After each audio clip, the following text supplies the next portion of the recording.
Bom, hoje motivo de muita alegria para mim estar aqui com a Janaína, foi minha professora. Eu queria de antemão agradecer por você ter aceito o convite. Eu gostaria que você mesma se apresentasse, Jana. Eu que agradeço o convite.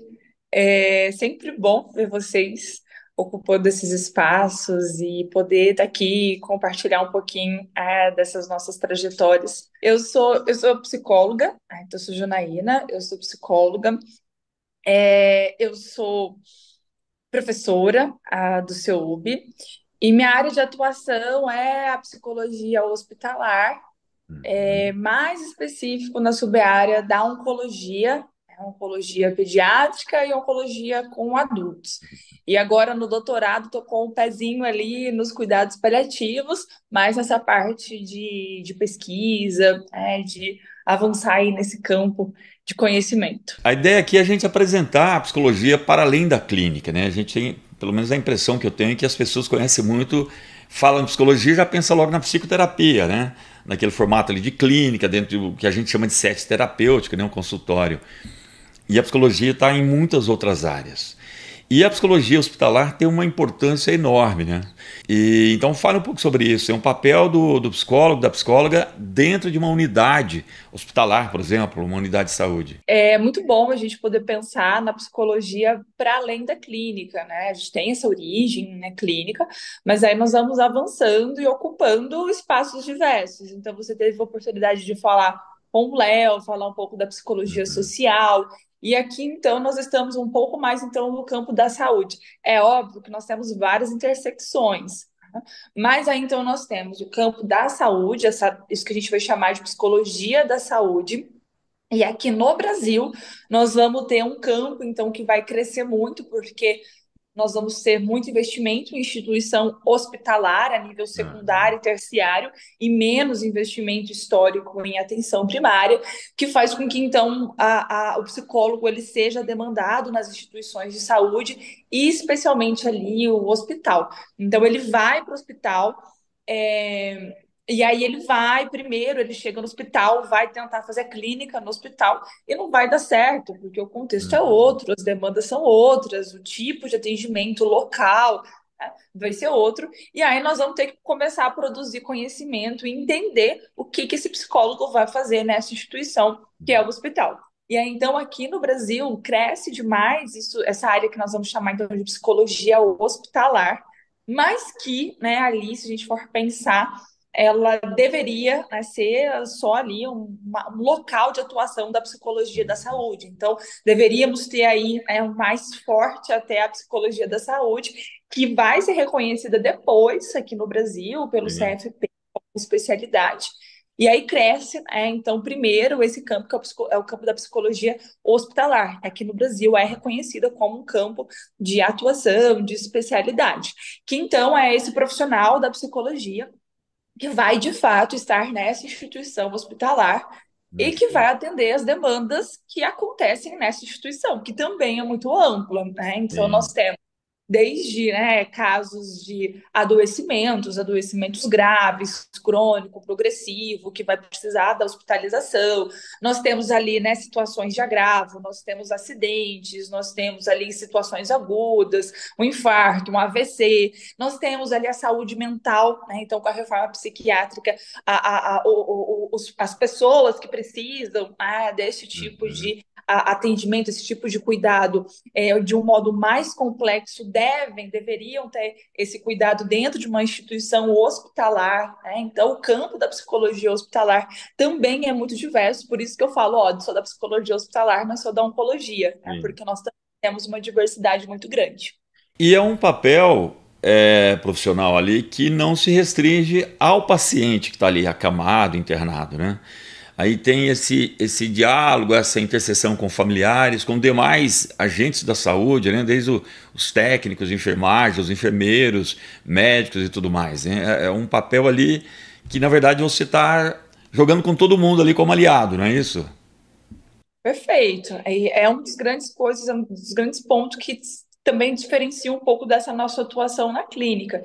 Então, nós trabalhamos com a tríade, né? É paciente, então é quem está ali passando diretamente por aquele processo, mas nós também trabalhamos com família, e aí essa família, nós falamos paciente, equipe, família, mas essa família, não necessariamente é uma família constituída, consanguínea, e pode ser Uhum. uma rede de apoio, uma rede de suporte, quem apareça aí para nós, que seja importante de vincular, de avaliar, de entender as repercussões desse processo de saúde e doença nessa figura, nesse agente também que é esse familiar, e com a equipe, né? Então, para poder de fato buscar um cuidado, uma assistência, oferecer um cuidado integral para essas pessoas, nós precisamos, hoje, isso está muito claro, já muito mais constituído para nós, que Uhum. nós precisamos atuar em equipe, né? Em equipe interdisciplinar, né? Então, nós precisamos muitas vezes, além de discutir caso, evoluir em prontuário, a gente atende em conjunto, faz Uhum. intervenções, reuniões familiares, interconsulta, né? Então, é algo ali de fato bem dinâmico nesse sentido. Então, assim, qual vai ser a nossa atuação, com quem, também vai depender muito da demanda. Porque pode ter um Uhum. caso que vai pedir para a gente, vai pedir que a gente atenda mais o familiar, que a gente atue ali muito com a equipe nos bastidores, né? Entendi. Mais com o paciente. Então, também o tipo de demanda vai fazer com que a gente pense em como esse atendimento vai ser estruturado Uhum. específico para aquele caso. Cada caso vai ter especificidade, particularidades. É isso? É isso, né? Às vezes tem situações em que nós temos alguns protocolos, mas Uhum. os protocolos, eles também devem ser utilizados de modo singular a partir de cada contexto, né? Então, a gente sempre pensa isso. Olha, às vezes alguns protocolos numa instituição hospitalar podem ser importantes, podem ser Sim. interessantes. Então, por exemplo, eu vou te dar um exemplo, né? Chega um caso para gente ali, num pronto-socorro de uma tentativa de suicídio. Então, algum protocolo no sentido de, ó, tá, né, em quanto tempo esse profissional ele tem que avaliar, o profissional de saúde mental, no caso o psicólogo, como que vai ser essa avaliação, o que é preciso avaliar, como que ele vai dar esse retorno para a equipe, né? Então, às vezes, a gente pode até ter alguns protocolos, protocolo de visita de criança, né? Então, como, né, Uhum. precisa receber uma criança para fazer uma visita a um familiar. Então, às vezes, a gente até tem alguns protocolos, mas o protocolo ele não pode ser seguido ali numa Entendi. receita. Então, ele Uhum. precisa também vai demandar desse profissional essa habilidade também de avaliar ali o caso, sempre contextualizar a demanda e usar desses recursos que ele aprendeu, que ele desenvolveu para os casos específicos, para o plano de cuidado específico. E aí é um negócio interessante também, do papel, né, da importância do papel de vocês no hospital. Às vezes esse profissional da psicologia que vai ver, olha, vamos colaborar para a criança entrar, eu sei que é uma UTI, não sei o quê, porque isso vai ser importante, e que vai negociar essas questões, né? Talvez esse outro lado, né, que vai, sem dúvida alguma, fazer bem para o paciente, né, que vai para além de um cuidado propriamente médico, ali, literal, né, de dar um remédio, uma injeção, um negócio. Então tem essa negociação também, vamos chamar assim, né, com os profissionais, é isso? Isso, né?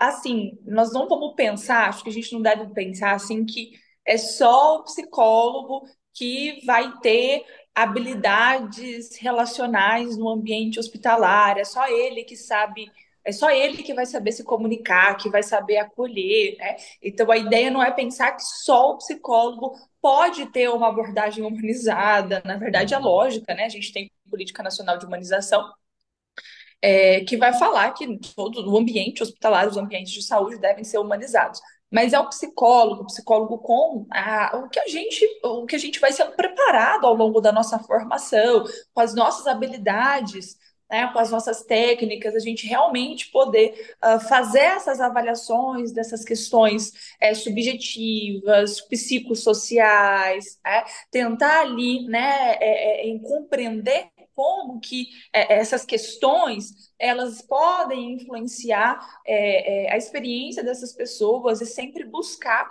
as estratégias de maior proteção, de diminuição de risco, para Aham. melhorar a adaptação, para melhorar o enfrentamento, né? Então, o psicólogo é esse profissional que ele também ele é capacitado para fazer essa avaliação desses fenômenos, desses processos mais subjetivos e poder dialogar, transmitir isso para a equipe, para poder colaborar ali para esse cuidado interdisciplinar e até mesmo muitas vezes educar a equipe, né? Então, Uhum. quando a gente observa que pode faltar à equipe algum conhecimento, alguma habilidade, né? Nós podemos então também atuar nessa formação dos profissionais. Então, nesse caso aí da avaliação ali da criança, por que que é importante Sim. para as crianças, para os familiares, para ter essa possibilidade de receber a visita. Então, nós podemos muitas vezes educar a equipe, sensibilizar a equipe e pensar, né, qual vai ser o papel de cada um nesse processo para que isso ocorra da melhor forma possível para todos os Eu me envolvidos. lembro que uma vez você contou um caso, não sei nem se você vai se lembrar disso, mas me chamou a atenção, e aí falando mais uma vez da importância das equipes todas, né? De um paciente que estava, obviamente, muito chateado, muito fechado ali, porque ele estava internado, né? Uma situação dele muito delicada, de muito sofrimento para as pessoas. E que o acesso para poder conversar, para ele começar a se abrir, enfim, falar, foi por meio de uma pessoa que trabalhava na limpeza ou do café, alguma coisa assim. Não foi que descobriu que com aquela pessoa ele começou a conversar. Então a porta de entrada foi um profissional da limpeza ali, né, da manutenção, para mostrar exatamente essa visão de equipe mesmo, né? Todos são importantes no processo, né? Às vezes, né, como que essa vinculação vai acontecer, né, ali qual vai ser esse caminho, nem sempre aquilo que está dentro das Uhum. nossas expectativas. Então, a gente vai se aliar muito com os profissionais. Tem profissionais que estão lá diretamente no leito. Então, os técnicos de enfermagem, né, os Uhum. enfermeiros, né, cada profissional tem seu papel, tem sua importância. A ideia é sempre que esse trabalho ele seja integral, mas a importância da gente se conectar com esses outros profissionais que muitas vezes estão ali diretamente com aquela pessoa, aquelas pessoas podem então entender um pouco mais de algumas demandas, direcionar melhor, acionar a gente de Uhum. fato com o maior conhecimento de quando se chama o psicólogo, qual é a função do psicólogo. Então, é de fato um pouco dessa ideia de aliança mesmo, de integração entre os profissionais. Quanto mais a gente consegue fazer isso, mais o cuidado ele vai sendo potencializado. Quando o trabalho em equipe Uhum. acontece, é de um potencial, assim, de uma riqueza fundamental. A gente tem essa sensação de que o trabalho, de fato, pode ser integral e oferecer esse cuidado integral. Né? Há desafios, Eu há desafios. imagino. Falando em desafios, e o mercado em si? Porque a gente tem a rede pública, né? Depois eu gostaria até que você falasse um pouco do SUS. O SUS recebe muitas críticas, né? A pessoa vai para lá e às vezes pega uma fila enorme e fica muito mal com isso e com uma certa razão. Porém, a forma como ele é pensado, o SUS, né, o Sistema Único de Saúde, é um negócio extraordinário, né? Que a gente vai ter lá a internação como último recurso dentro de uma série de outros procedimentos que deveria acontecer antes, né? A rede privada, por exemplo, muita gente que eu creio que acompanha aqui, que é gente que está estudando psicologia e quer saber como é que funciona esse mercado, há o devido reconhecimento da importância do profissional ali, como é que está isso hoje? É uma pergunta complexa, é uma pergunta Aham. complexa. A resposta também ela é muito variada. Bom, deixa eu Sim. começar a falar então de SUS. O SUS é o nosso sistema de saúde, que ele assim vem de uma luta gigante, de um movimento gigante, e que nós, como profissionais de saúde, né, acredito que a gente tenha que Uhum. conhecer, a gente, assim, é uma obrigação, assim, não é nenhuma uma alternativa, acho que a gente tem que conhecer nosso sistema de saúde, a história do sistema de saúde, como ele foi pensado, como ele foi sendo construído, né? Então, como que de fato foi sendo operacionalizado ali ao longo dos anos, né? Depois a Constituição de 88, quando ele foi Consolidou. e depois da Lei Orgânica em 1990, e aí depois, né, os dispositivos foram sendo criados. Então, agora, recentemente, agora acho que foi em maio, nós tivemos a Política Nacional dos Cuidados Paliativos, que então Uhum. esse movimento que tem acontecido no SUS para tentar, né, pensar como que vai acontecer, como que vai ser operacionalizado, recurso, financiamento, né, em que espaços que os cuidados paliativos vão ocupar. E aí, olha só, já adianto para vocês que o psicólogo foi pensado como parte da equipe mínima de cuidado e de educação, de assistência de educação para os cuidados Importante. paliativos. Então, assim, o SUS, é algo assim, algo precioso. Eu sempre trago com muita emoção e com muita tranquilidade isso, assim, né? Uhum. Como é um bem nacional nosso, é um marco histórico que nós temos que preservar, conhecer, lutar e buscar que ele funcione da forma como ele é previsto, que ele possa evoluir, que ele possa ocupar esses espaços, como, por exemplo, tem acontecido aqui com os cuidados paliativos. Uhum. Então, assim, há de fato, né, problemas, há de fato questões que envolvem a forma como ele acontece, e aí que então fica esse convite para a gente tentar buscar entender qual é a origem desses problemas, que muitas vezes estão relacionados a financiamento, baixo Sim. financiamento, má Gestão, né? exatamente, a má gestão. Então, a ideia é a gente poder direcionar as nossas críticas, né, e ver o que, que a gente pode fazer com isso como profissional de saúde, como que a gente vai se envolvendo, se emaranhando, reconhecendo a importância e esse marco histórico do nosso sistema de saúde. Ele é muito complexo, mas assim, não sei se é possível, simplificando a lógica como ele funciona, né? Que você tem etapas e fazendo uma medicina preventiva de forma que você não vai escalonar para intervenções que são mais caras, com mais sofrimento, até chegar, como a gente citou, por exemplo, a internação, que nesta lógica dele, ela vai acontecer em último caso, não é isso?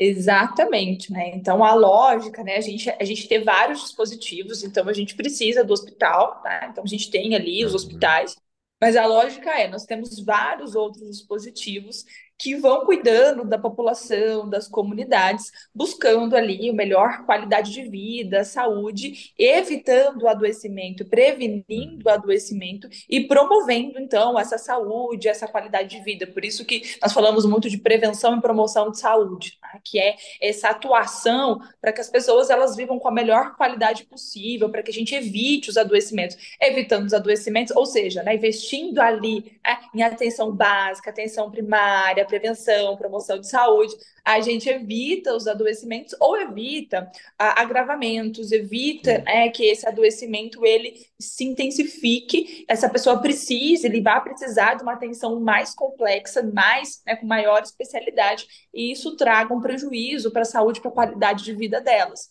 É claro que, né, a gente não consegue evitar tudo. A ideia é sempre ir trabalhando, né, desse escalonamento dentro do que for possível para evitar que as pessoas elas precisem então dessa atenção mais complexa sempre que possível ou que ela receba os Uhum. cuidados precocemente. Então, E quanto que, mais precoce, melhor. sem dúvida, e que além de você prevenir sofrimento, pensando na gestão, é mais barato também, né?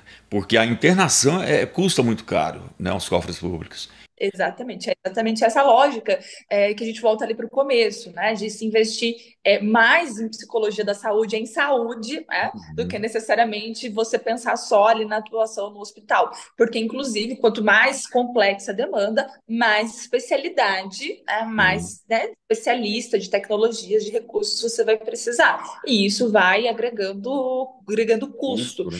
Trabalhar com prevenção e promoção de saúde tem, né, todo esse benefício social, cultural, mas tem também um valor econômico, né? A gente Uhum. consegue ver isso em números.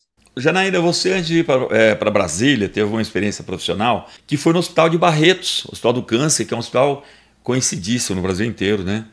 E que tem um nível de atendimento, de qualidade, né? De atendimento às pessoas.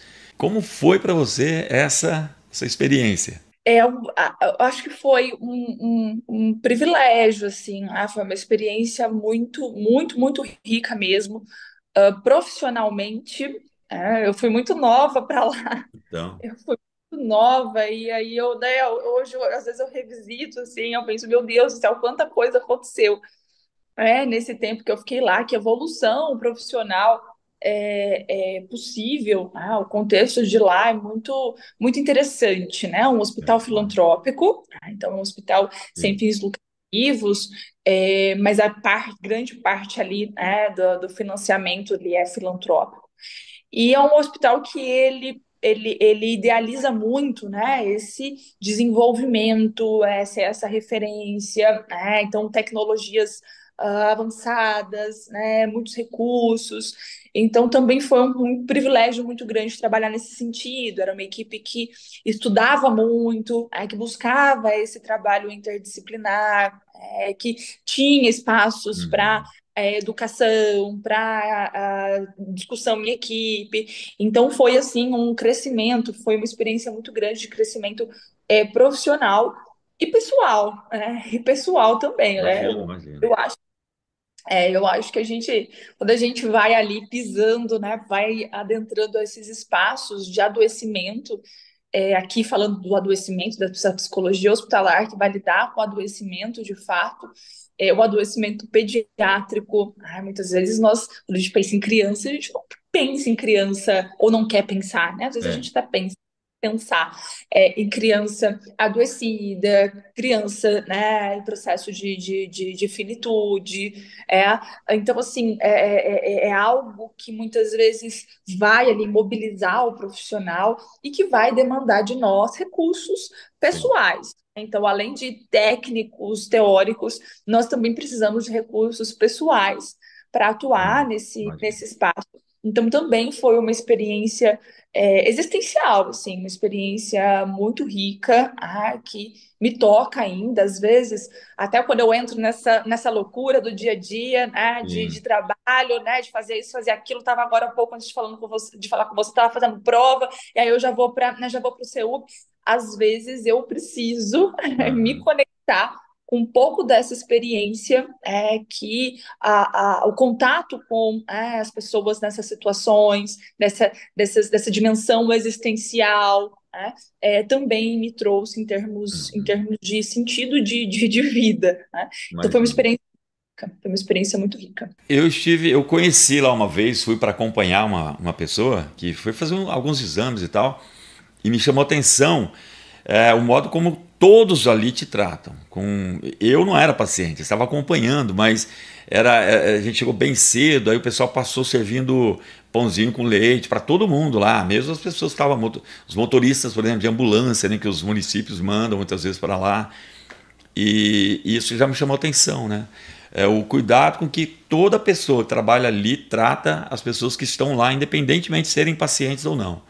E aí você faz a gente pensar em outra coisa, É, como é possível, como às vezes faz sim. parte da cultura organizacional, de como aquela instituição, a própria instituição, e aí a gente tem que pensar no hospital como instituição. E aí, ó, Aham, falando, você já falou com a psicologia social, psicologia saúde hospitalar, a psicologia organizacional é outra. Então a gente pode pensar e deve pensar no hospital como uma instituição e como aquilo que acontece nessa instituição, ela pode ser favorável ou não para certos acontecimentos, sim. pode ser iatrogênico, né? O que acontece na própria instituição pode promover mais adoecimento nas pessoas ou pode ser protetivo, né? Então, é por isso que a ideia é pensar nesses ambientes e na possibilidade de desenvolvimento desses ambientes, sempre buscando esse cuidado. E aí é um pouco disso. Lá a gente tinha um pouco dessa cultura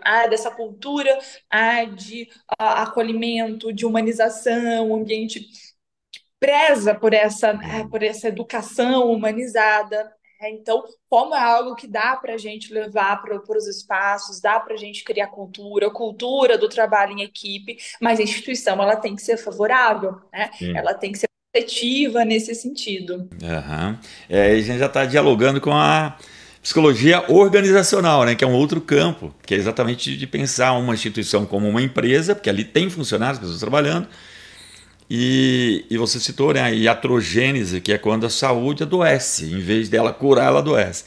Eu quero entrar aqui num bate-papo com você, mas eu preciso fazer aqui um alto puxão de orelha. Esses dias eu gravei um videozinho de 90 segundos, que é um problema sério, né? Você tem que, às vezes, trazer uma síntese ali, fica superficial e tudo mais. E eu citei esse livro aqui. Gente, esse livro, ele não é para profissionais de saúde, né? Ele é para o povão em geral.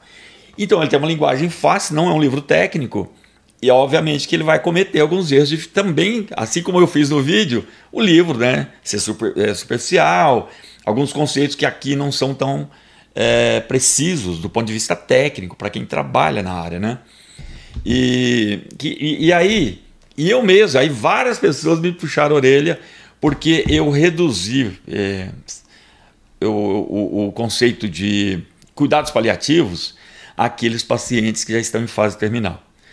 E incrível que eu vi até artigos científicos, cuidados paliativos, e a definição era resumida nisso. E aí o pessoal me puxou a orelha, várias pessoas, colegas, enfim. Então eu quero aproveitar aqui para a gente expandir. Cuidados paliativos, o que são esses cuidados paliativos e, mais uma vez, a importância deles no contexto de pessoas que estão em sofrimento, seja por uma doença crônica, seja estado terminal ou não, enfim, os familiares e tudo mais. Eu sei que ele é bem abrangente nesse aspecto, não é isso? Muito, muito abrangente. Uma área crescente, de conhecimento crescente, de estruturação crescente. Então, a gente vai cometendo erros, e que bom que nós podemos cometer erros e reavaliar e Uhum. reorganizando. Na verdade, olha só, acho que a primeira definição da OMS de cuidados paliativos tinha bem esse foco em, eu não lembro exatamente como que estava escrito, mas era esse foco, Sim, né, da terminalidade, coisa assim que a gente nem usa muito. Aí vem a definição de 2002, que aí a definição de 2002 também para a gente pensar que são coisas recentes.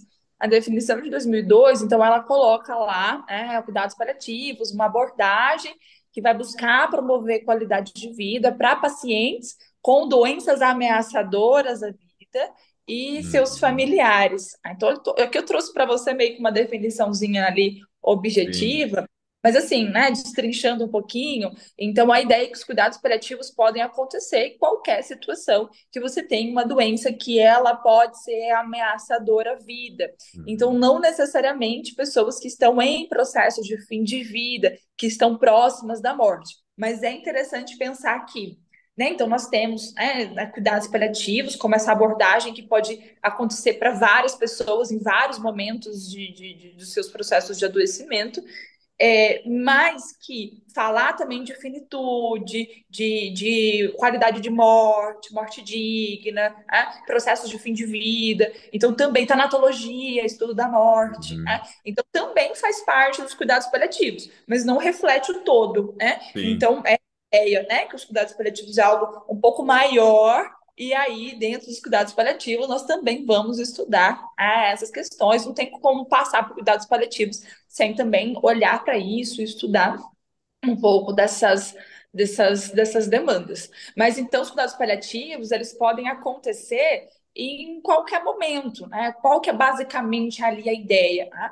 É que os cuidados paliativos, eles podem existir, inclusive, junto com tratamentos modificadores de doença. Então, você Uhum. pode ter, por exemplo, uma pessoa que tem um diagnóstico oncológico, que recebe ali cuidados paliativos, que é essa abordagem de cuidado, e que também pode receber uma quimioterapia, que também Sim. pode passar por um procedimento, vai fazer ali, né, uma gastrostomia, porque às vezes as pessoas então confundem os cuidados paliativos com o desinvestimento, a Sim. ausência de qualquer tipo de abordagem, ela não tem mais nada para fazer, e aí então vem aqui, né, vamos esperar que a morte acontecer. Tem até uma expressão levar para morrer em casa, né? E assim, a dimensão é tão grande que nós temos hoje, por exemplo, o Hospital de Apoio aqui no Distrito Federal, que é uma referência nossa, né? nesse sentido, de cuidados paliativos, dessa abordagem de cuidado integral, né? E que muitas vezes ali no hospital de base, então, quando eu estava ali no hospital de base, agora, né, estou com os estagiários lá, os cuidados paliativos, às vezes, quando aparecem, eles causam esse temor, eles assustam, porque há muito dessa experiência, essa perspectiva de que, não, eu vou ali para o hospital de apoio para morrer, então estão me deixando ali Uhum. para morrer. E que também, muitas vezes, vai ser reforçado na prática. Então, por mais que a compreensão teórica, ela já seja, a gente já esteja refinando cada vez mais, a Uhum. prática ela ainda traz alguns desafios. Então, pode ser que sim, alguém que aí está vendo e fala assim, não, mas né, no meu caso, no caso do meu familiar, os cuidados paliativos aconteceram, falaram de cuidados paliativos uma semana, 2 semanas antes do óbito. E aí o paciente virou uma pessoa em cuidados paliativos, né? Virou um paliativo, né? Coisa também que a Entendi. gente tem tentado evitar. Então, às vezes, essa própria prática, como as coisas têm acontecido, passa uma rasteira na gente e nós vamos ter que ir desconstruindo. E aí a importância de termos uma política nacional de cuidados paliativos, de termos recurso, financiamento, dispositivos, inclusive para criar uma outra lógica, uma outra cultura. Né? Essa ideia de, por exemplo, usar paliativo como remenda. Você usou uma expressão que eu achei interessante. Todo mundo, hoje, principalmente na internet, todo mundo fala qualidade de vida. Precisamos ter qualidade de vida. E você usou uma expressão, qualidade de morte. E que é importante que a gente fale sobre isso também, né? Só que a gente vai esbarrando nos tabus, coisas culturais mesmo, né? São questões concretas, mas que sofrem atravessamentos culturais, né?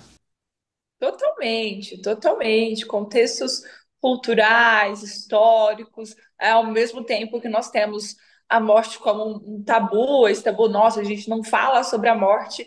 Nós também somos muito curiosos e Sim. muitas nós somos impactados de modo diferente por tipos de morte. Nem toda morte impacta a gente, né? Tem morte que tem vida que parece que vale mais, tem vida que culturalmente nós damos outro peso, né? Então fica a reflexão, que tipo de morte nos impacta, né? Como que a Uhum. gente fala sobre isso, não fala, em qual contexto a gente evita, e qual contexto a gente fica curioso, a gente quer ir atrás e a gente comete ali até infrações éticas e quer ver as coisas e quer compartilhar. Então é um É, assunto, né? Vou nem me prolongar muito aqui, mas é um assunto que dá pano para manga, sim. porque tem muitas questões culturais envolvidas. Agora, trazendo aqui para o cenário da saúde hospitalar, né? Então, trazendo aqui, que é aquele cenário mais ou menos que a gente já conversou, que nós temos o paciente, em geral, tem os familiares, né? E essa cultura que vai evitar de falar da morte, daquela morte, né, de quem a gente ama, de quem a gente Uhum. quer, né, ter perto para sempre, né, quer ali a materialidade para sempre.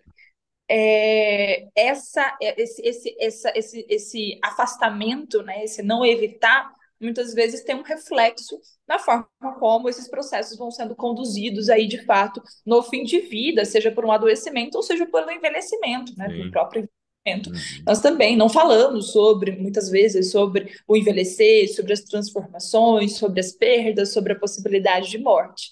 E Uhum. aí nem sempre a gente não fala, a gente não se organiza, que estou trazendo um pouco mais para esse contexto de saúde. Sim. E aí, então, esse evento acaba sendo um evento muito, muito traumático, muito dolorido, muitas vezes assim, né? É, de choque, porque nem sempre há de fato essa aproximação, essa organização. E eu gostaria que você falasse sobre o tema que é eutanásia, ortotanásia e distanásia. O primeiro, eutanásia, as pessoas conhecem um pouco mais. E recentemente a gente teve o caso, né, de uma pessoa famosa no Brasil que viajou, foi para outro país, foi para a Suíça, para se submeter ao chamado suicídio assistido, né? Que é um pouco diferente da eutanásia. Então explica para a gente, por favor, esses conceitos, que são Tá, polêmicos também, né? tá, deixa eu voltar um pouquinho. Posso voltar na ideia da morte digna lá? Sim, Posso, porque eu claro. acho que vai fazer ali uma conexão. Porque qual que é, então, a grande questão aí quando a gente pensa, né, em morte, qualidade de morte, né, é buscar oferecer ali, né, que este processo ele ocorra da melhor forma possível, com a melhor qualidade possível, considerando que é um processo inerente à vida. É que morte, então, não Uhum. é um negócio oposto à vida, que a gente fica ali precisando se afastar, mas internalizando que pode ser ali, né, algo inerente ao nosso viver. Então, nós vamos pensar, né, como que dá para que isso aconteça com uma melhor qualidade, com uma maior dignidade. E aí nós temos, então, alguns indicadores do que é uma, né, do que seria ali uma morte digna, né? Então, seria uma morte com qualidade de morte, casa aí com essa ideia de morte digna. Uhum. E ele seria uma morte sem dor, né, sem sofrimento, uma morte com autonomia, com seus direitos preservados, sua dignidade preservada, sem pendências ou com a menor quantidade de pendência possível, desejos realizados, com assistência profissional, né, assistência espiritual, psicológica, social, esse cuidado relacionado à dor, sofrimentos de modo geral, assistidos. Então, são indicadores do que seria ali uma boa qualidade de morte. É claro que nós temos questões, mais uma vez, culturais, valores, né, crenças. Então, também isso precisa ser sempre dialogado, debatido com a pessoa que está na nossa frente, com as pessoas que estão na nossa frente, lembrando que o nosso cuidado é também com os familiares, com a rede dessa pessoa. Então, falar de qualidade de morte é também envolver quem são essas pessoas e o que é possível ser ofertado para que essas pessoas elas vivenciem esse processo de fato com a melhor qualidade possível. E aí, então, dá para falar muito mais, mas eu vou parar por aqui Sim. para chegar no seu ponto, que é essas questões de eutanásia, suicídio assistido, né? Existe uma diferença básica ali, né, de eutanásia e suicídio assistido. O princípio ele é o mesmo, que é a abreviação da vida, e a diferença básica é que a eutanásia, então, né, tem um profissional de saúde que ele é quem ativamente faz ali o procedimento que vai resultar no óbito, e o suicídio assistido, esses profissionais, eles oferecem os recursos, os meios, e aí é a pessoa ali no ápice da sua autonomia que vai, então, efetivamente decidir pela sua morte. Se a gente estivesse falando, por exemplo, de uma injeção letal, são vários procedimentos, mas enfim, se fosse esse, a própria pessoa teria que aplicar em si mesma, no caso do suicídio assistido. E Exatamente. eutanásia tem a participação ativa do profissional de saúde ali para isso, do médico. Exatamente, Uhum. exatamente. A diferença básica, mas as duas, então, envolvem ali uma abreviação da vida, né? Essa ideia, né, sobre, né, morte, que forma de morrer, como que a gente morre com melhor qualidade, é um debate ainda recente e que entra nesse campo da bioética, né? O que a gente faz com vida, né? Qual que é o nosso limite, até onde a gente vai, o que é sofrimento humano. Então, hoje, por exemplo, tem se debatido casos de eutanásia e suicídio assistido, é, em pessoas com sofrimento, né? Sofrimento existencial, um sofrimento psíquico. Então, você não precisa ter ali uma doença ameaçadora à vida, Ah, progressiva, entendi. uma dor muito física, muito intensa. Você tem ali um sofrimento, sofrimento existencial, como, por exemplo, em casos de algum, né, algum adoecimento, né, psíquico, um diagnóstico aí de algum transtorno, né, Uhum. psiquiátrico. E aí a ideia é essa, né? Oferecer, pensar em estratégias quando esse sofrimento ele se torna, né? Você não tem outros recursos para dar, para oferecer uma boa qualidade de vida, né? Então, quando essa qualidade de vida ela ficaria ali, né, extremamente prejudicada, se pondera, né? E aí através de um processo legal, judicial, com avaliação de uma equipe em países em que há previsão desses procedimentos, que não é o caso do Brasil, né? Sim. Seria mais um recurso para ali buscar oferecer uma assistência à população. Lembrando que você tem que garantir, então, a garantia, por isso que uma equipe de profissional vai avaliar, é um processo, processo Sim. legal para que essa equipe ela avalie e fale assim, olha, realmente, né, diante dessa condição, nessa trajetória de vida, diante do acesso a esses tipos de tratamento, então se entende que, de fato, o eutanásia, o suicídio assistido, é uma possibilidade para garantir a dignidade da vida dessa pessoa no seu morrer. Que Né? esbarra Mas, na, esbarra no direito também, né? Exatamente porque no Brasil, por exemplo, a eutanásia não é permitida, né? E você tem a contraindicação da distanásia pelo próprio Conselho Federal de Medicina, que é aquele prolongamento com máquinas, etc., de um sofrimento que poderia ser evitado, né? Tem uma Perfeito. E aí diferença aí, não é isso? exatamente, a distanase, então, seria o prolongamento, seria quando a gente vai ali, né, associar estratégias que não vão garantir qualidade de vida, né, não vão garantir qualidade para esse processo de morrer, porque nós estamos falando ali, né, dessa necessidade de sustentação de uma vida mais pelo fator temporal do que Uhum. pela qualidade. E aí, então, por que que Sim. não é recomendado? Porque não se entende que vá promover, né, ali cuidado, qualidade de vida para as pessoas envolvidas, inclusive para os familiares. Mesmo quando muitas vezes vem de uma demanda desses familiares, e aí junta a demanda dos familiares, né, porque estão nessa dificuldade legítima de enfrentar a possibilidade de morte ali daquele seu ente, Sim. e junta muitas vezes com a equipe despreparada, que não dialoga muito com esses conceitos, com a ideia de distanásia, a ideia de obstinação terapêutica, de tratamento fútil, né? Então, nós vamos Uhum. fazer o que for possível. A ideia de fazer, né? Vamos fazer o que Sim. for possível. E que nem sempre casa com a dignidade, com a autonomia, com o que esse paciente deseja, com o que de fato é benéfico para esse cuidado de fim de vida, né? Então, apesar de não ser recomendado, a gente sabe, a eutanásia e suicídio assistido aqui no Brasil não pode acontecer, não tem Também não. previsão para isso. Mas também não se recomenda a distanásia.